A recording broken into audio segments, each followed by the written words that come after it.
Kremlin spokesman Dmitry Peskov said the statements coming out of the NATO summit will be subject to in-depth analysis, information that will allow Russia to take measures to ensure the country's security.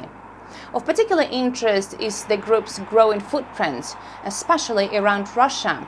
Peskov says this is what led to the current crisis in Ukraine in the first place, something he says European leaders do not seem to understand.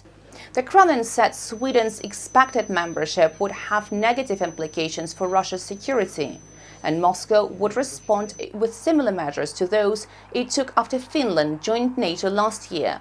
Moscow then said it was strengthening its military capabilities in the western and northwestern directions. Russian Foreign Minister Sergei Lavrov said he was surprised at the speed with which Sweden and Finland abandoned their decades-long neutral status. The Kremlin is also paying special attention to any information about Ukraine's potential membership to the military alliance. Officials saying that would directly threaten Russia's security and the country would react firmly. NATO members have given Kyiv no clear timeframe for joining. On the issue of weapons, Peskov stressed that France's pledge to supply longer-range missiles to Kyiv will not change the course of the so-called special military operation in Ukraine.